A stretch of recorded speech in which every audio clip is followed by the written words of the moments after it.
All right, I've had a lot of people ask me about this bait tank and how I put it together and how it works. So today, we're gonna be looking at how to build a bait tank. So stay tuned. All right, this is a 275-gallon tote. That's what they call them around here. You call it whatever you want. It's a tote. It is a non-food grade tote. In other words, it had some type of latex paint in it. If you can get one that's food grade, I recommend that highly. Stay away from paints, chemicals, oils, hydraulic oil, anything like that. That's not good stuff. But I did get a paint grade tank, chemical grade. I just cleaned it really good. So the first step is cut you a hole in the top. This is the way I chose to cut my hole. You cut your hole any way you want. I know a lot of people say they don't like them this high because they can't get down to the bottom, but you need as much water as possible. So that's my take on that. This is the hole that I cut. I chose to stay between the rails. It also gives a little bit of support having this over here, I think. And I cut a service door or service hole, whatever you want to call it, right here for the intake. This is very time consuming to clean, especially when you got one like I did, latex paint inside of it. You got to cut the hole, you got to get inside of it, you got to take a hose pipe in there with you, and you got to basically get filthy, nasty, and wet cleaning this thing up. I use a scrub brush, a big scrub brush, and a scouring pad, something like that. It was a Scotch-Brite pad about the size of your hand, and I got inside of it with some Dawn dishwashing liquid. That is the only dishwashing liquid I would recommend to use because it's kind of environmentally safe to a degree. You don't want suds in this thing, so once you get done cleaning it, rinse it, rinse it, rinse it, rinse it, rinse it. Did I say rinse it? Rinse it. Once you rinse it real good, there is a little hole over here, if you can see it down at the bottom. There's a crayfish in that hole now, but it is a valve down there where you can let all the water out of it. That's the way you let the water out of it while you're cleaning it.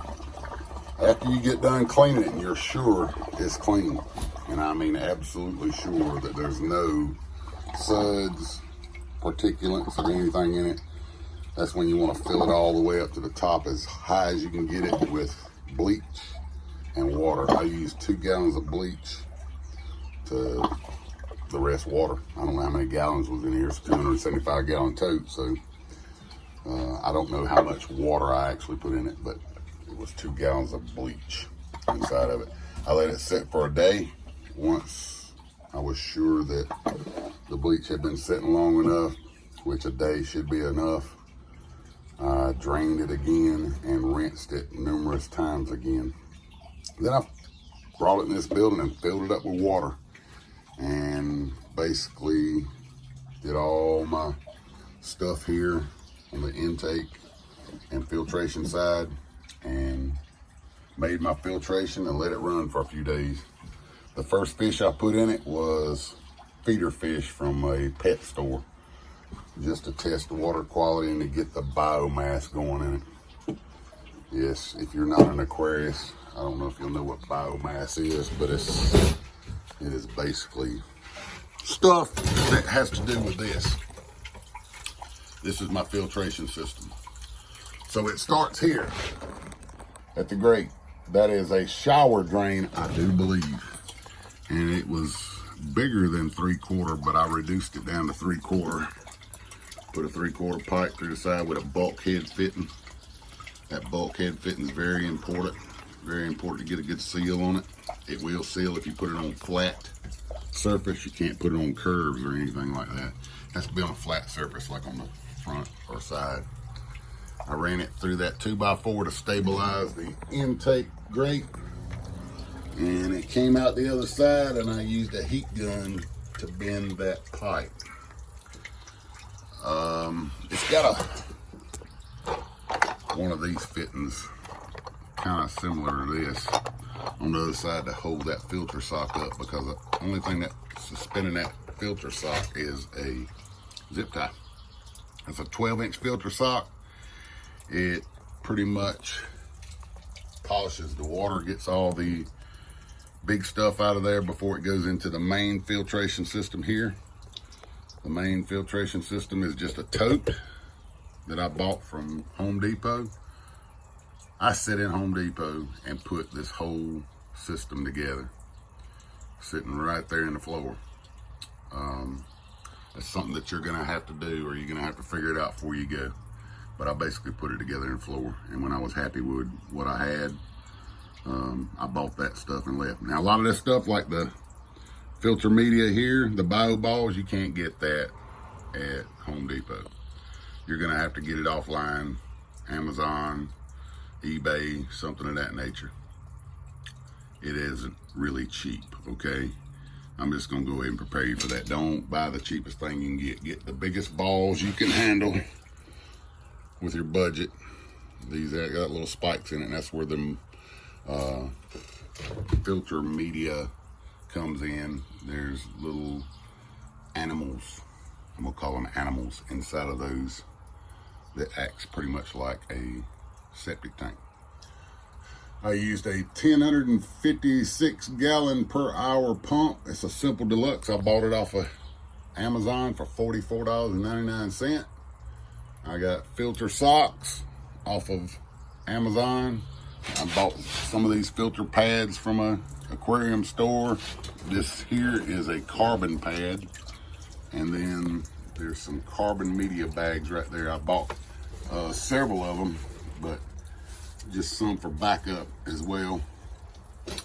So it comes out of the filter sock, and it goes down onto the foam pad, and that catches anything that might spill over the top when the filter sock gets full, and it pumps it back out through a hose here, and it goes into the back of this tote with another bulkhead fitting. I have bubblers. I chose to use a nebulizer. This is a Salter Air Elite nebulizer. It will put a lot of bubbles in the system. It's not on right now. I just turned the filter system on, but watch how it will block the water out with bubbles. It produces massive amounts of bubbles, more than those fish need really, but that's what I chose to use. Those little pumps just work too hard, the little pumps to get at the aquarium store. This is a aquarium piece here. It was off of a saltwater aquarium. I chose to put this in line here where I could move it around, where I could pick them up and get a little bit of splash into the system, therefore producing bubbles most of the time. I don't know why this thing ain't producing bubbles right now. It just ain't splashing hard enough. But anyway, that's what it's supposed to do right there. You can also make a current, circular current, by turning those things if you want. The water don't come out of there real fast, but it comes out of there fast enough to make a little current in here. This whole system has been very, very stable since the very beginning. When I put my feeder fish in there, a couple of days later, I started introducing brim, all kinds of sunfish in here, catfish, crayfish, you name it. There's a lot of different varieties of bait in here. I lose some from time to time. Most of them are white perch. The white perch do not respond well to being in captivity for a long time. I don't know why. I've got 2 or 3 in here that eat really good, and they have been probably the ones I've had in here the longest, and they seem to do well, but for the most part you will have a lot of loss on your white perch if you choose to use those. The brim seem to do well. They last a long time. Some of these I've had in here for probably close to 8 months since I built the system. it just seems to be very stable in there. I do water changes about once a week, and I go down to this middle rail here. So it's got 1, 2, 3, 4, 5, 6. So I just go right in the middle. Just got done doing a water change a while ago. That's why the water is so clear. These fish aren't scared of you because you feed them often. They know where they're going to get their food. Here's one of those big white perch right there. And so it goes. So I don't know if this helped a lot of you or not. It's not a complicated deal to put together, but if you don't know anything about how aquariums work, you probably should brush up on it just a little bit. There's just a little bit more to it than throwing fish in the water and thinking they're going to survive because it's water.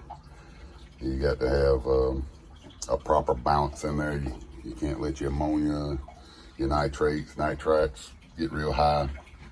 You got to kind of watch all that stuff. So my water changes once a week. Seems to be working for me. As you can see, there's a lot of fish in here. If you got any questions, please feel free to drop me a message on this video, and I'll try to accommodate you as best I can about what I used. I don't have a parts list I'm going to put on this video, but you can pretty much look at what you want on the internet and find something that suits you. It is really, really good to have the intake. Put as much water in the filter box as you can, so you don't overload your tank with water, because that thing's got a little screen down in there and it gets clogged up from time to time. I clean it out about every day, but as it gets clogged up, it won't let the water go down as good as it did before. So please like, share, and subscribe. Hope you enjoyed the video, and we'll see you soon.